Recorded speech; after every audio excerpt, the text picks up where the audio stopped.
అందరికీ నమస్కారం. ఈరోజు 12వ అంతర్జాతీయ యోగా దినోత్సవం సందర్భంగా తిరుపతి జిల్లాలోని తారక రామ స్టేడియంలో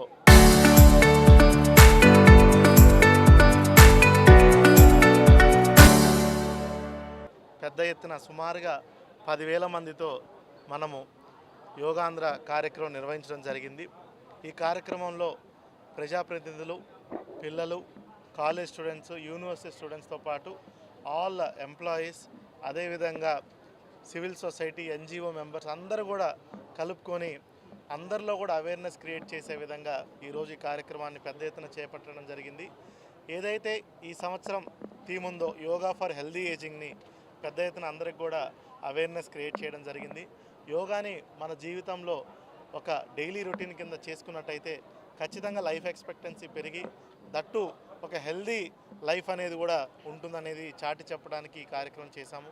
గత 14 రోజులుగా నిరంతరంగా అందరూ కూడా దీంట్లో భాగస్వాములై జిల్లా జాయింట్ కలెక్టర్ ఆధ్వర్యంలో పెద్ద ఎత్తున టూరిజం డిపార్ట్మెంట్ లీడర్షిప్ తీసుకొని ఒకవైపు మన జిల్లాలో ఉన్నటువంటి ప్రాముఖ్యమైన ప్లేసులను చంద్రగిరి ఫోర్టు, జూ పార్క్లో అదేవిధంగా ప్రత్యేకమైనటువంటి కార్యక్రమాలు నిర్వహించుకుంటూ ఈరోజు అంతర్జాతీయ యోగా దినోత్సవం సందర్భంగా ఈ స్టేడియంలో మనము పెద్ద ఎత్తున కార్యక్రమం చేయడం జరిగింది.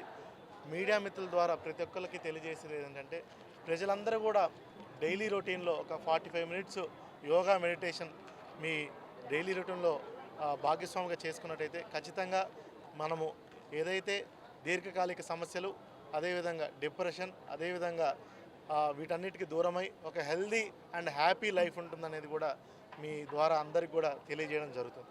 Thank you. అందరికీ అంతర్జాతీయ యోగాంధ్ర దినోత్సవ శుభాకాంక్షలు. యోగా అనేది ఒక భారతదేశానికి సంతరించిన ఒక గొప్ప వరం. యోగా ద్వారా యువత కానీ లేదా సమాజం కానీ ఆరోగ్యకరమైన అలవాట్లను ఏర్పాటు చేసుకునే అవకాశం ఉంటుంది. కాబట్టి అందరూ యోగాని పాటించి దైనందిక జీవితంలో ఒక పార్ట్గా దాన్ని తీసుకొని అందరూ ఒక ఆరోగ్యకరమైన వాతావరణంలో ఉండాలని, అదేవిధంగా మానసిక ఉల్లాసాన్ని, ఆ తర్వాత వ్యాధుల నుండి దూరంగా ఉండడానికి ఎంతో ఉపయోగకరంగా ఉంటుంది. కాబట్టి ఒక క్రమశిక్షణ గల జీవితాన్ని, ఒక ఆరోగ్యకరమైన జీవితాన్ని యోగా ద్వారా సంతరించుకునే అవకాశం ఉంది. కాబట్టి అందరూ యోగాని పాటించాలని కోరుకుంటున్నాను. Thank you.